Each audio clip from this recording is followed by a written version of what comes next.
If by some unfortunate circumstance you happen to find yourself as a character in a horror movie, there is a pretty solid chance you're gonna meet a grim fate. Sorry, them's the rules. It doesn't matter whether you're just a supporting comic relief or the protagonists themselves. No one is safe from the horrors in, well, horror movies. Whilst it's hardly unexpected in the genre, often these films go out of their way to deliver unusually cruel and even unfair fates to characters who honestly don't really deserve it. There are dumb horror movie characters who absolutely earn their inevitable fate, but these ones all fought hard enough to deserve better, even if in some cases that was exactly the point. So let's take a look at the characters who most suffered throughout horror movie history then, focusing on the most dire cases of movie screwery the genre has committed to screen. Being a good person doesn't mean movies will play fair, as becomes all too clear with these classic examples. I am the Hand of Fate, Ash from What Culture, and these are 10 horror movies that totally screwed characters. Oh, and there will naturally be a whole heap of spoilers in this list, so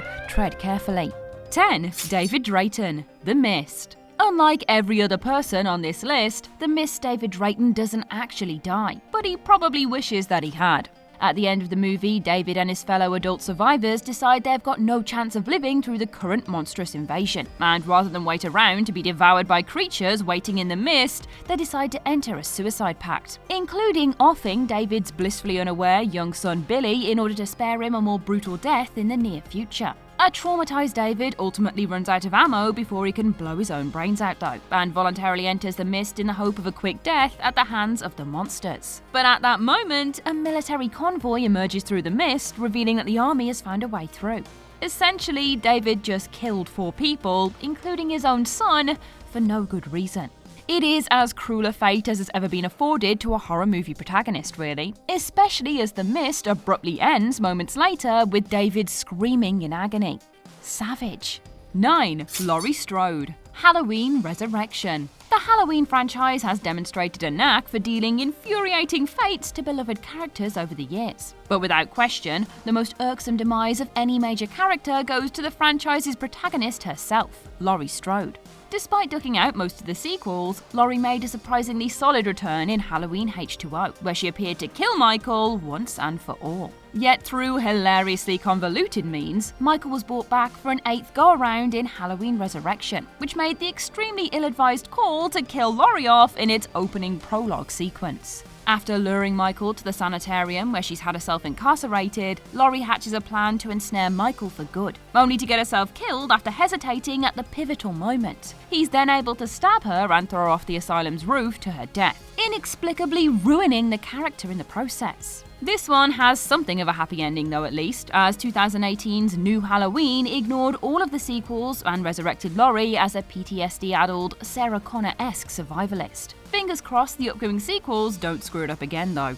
8. Newt, Alien 3. Long before the resourceful, likeable Elizabeth Shaw got an unceremonious off-screen killing in Alien Covenant, there was the unforgivable off-screen demise of poor young Newt in David Fincher's deeply troubled Alien 3. Newt was effectively the emotional linchpin of Aliens, serving as a surrogate daughter character to Ripley. Ripley's quest to keep Newt alive defined the bulk of the movie. And so having Alien 3 open with Newt dying in an escape pod crash landing felt like an insult to fans of the previous film. Alien's writer-director James Cameron himself called the decision a slap in the face. That's not to ignore the death of Ripley's charming cohort Hicks either. But if one of the 2 characters had to die, Newt absolutely would have been the one to survive, given the highly compelling nature of a relationship with Ripley.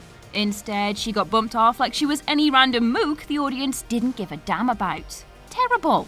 7. Steve Graham, Hereditary. Ari Aster's Hereditary is one of the most impressively effed up horror movies of the last decade, revolving around a bereaved woman, Annie, who comes to believe a paranormal presence is haunting herself and her family. The only member of the family who manages to keep their cool throughout is Annie's husband, Steve. And when Annie comes to believe that throwing their dead daughter Charlie's sketchbook into the fireplace will result in her burning to death and a curse being lifted, Steve understandably believes that she has gone insane. Steve refuses to throw the sketchbook into the fire. So, in an act of intended suicide, Annie does it herself. Except, this results in Steve suddenly bursting into flames and burning to death, assuring Annie there is no clear logic to defeat what is haunting her, and it has basically been screwing with her the entire time. Given that Steve was the only entirely rational, level-headed member of the family, it is perversely fitting that he suffers the most cruelly protracted and undeserved demise. 6. Dick Hallorann, The Shining. Dick Hallorann is one of the most memorable and iconic characters in Stanley Kubrick's masterful horror classic The Shining, the Overlook Hotel's cook who bonds with Danny Torrance over their shared supernatural abilities. But tragically, Hallorann ends up murdered totally out of nowhere in the film's third act by an insane Jack Torrance, who hacks him up with an axe when he arrives to try and rescue Jack's family. It feels like a cheap shot solely to shuffle Hallorann out of the way for a finale focused strictly on the Torrances, and was all the more unfair to the character given that he actually survives in Stephen King's novel and even helps the family escape. Thankfully, we got to see Dick again in spirit form in the recent sequel, Dr. Sleep, even if his death by axe in Kubrick's movie ultimately felt like a double disservice. 5. Randy Meeks, Scream 2. Randy Meeks is pretty much everybody's favourite Scream character, a film-loving nerd who demonstrates a thorough self-awareness of the slasher movie scenario he ends up in. Twice. But because giving fans too much of what they want is apparently a bad thing, Wes Craven opted to kill Randy off midway through Scream 2, in unexpectedly brutal fashion as he is dragged into a van and stabbed repeatedly by Ghostface. In broad daylight, no less, with dozens of people passing by the news truck mere feet away.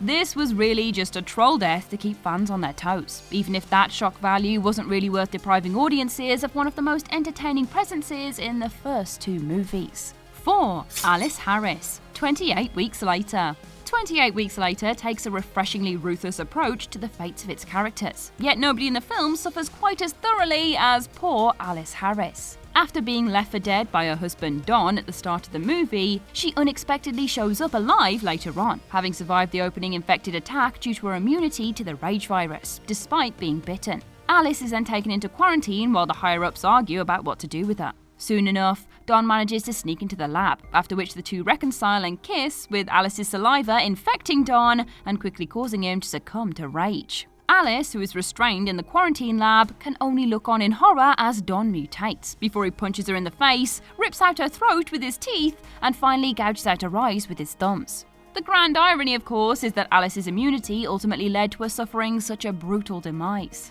Talk about unfair. 3. Ben, Night of the Living Dead. Of course, there is no avoiding this entry on a list like this. Night of the Living Dead's Ben is a classic example of a horror movie protagonist who does absolutely nothing wrong and still pays the mortal price regardless.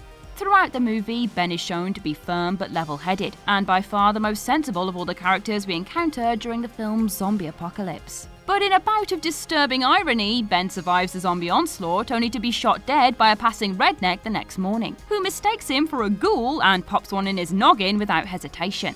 Ben went through all of that turmoil only to be felled by the awful nature of the living, effectively. It is obviously the entire dramatic point of the movie, and a brilliant one for sure, but also absolutely infuriating. 2. Alice and Kerry, Saw 3. The entire conceit of the Saw movies is that Jigsaw places people who don't appreciate their lives into elaborate, potentially deadly traps in order to prove that they deserve to live. The point is that these horrific traps are supposed to present the participant with a fair possibility of survival. So when fan-favourite character Detective Kerry found herself hooked up to a trap in Saw 3, most expected she'd find a way to escape. But despite completing the trap successfully by retrieving a key from a vat of acid, Kerry isn't freed, and the trap ends up tearing out her ribcage, killing her instantly. Fans were mad as hell, especially as it was eventually revealed that the game was rigged to be unwinnable by Jigsaw's disgruntled apprentice, Amanda.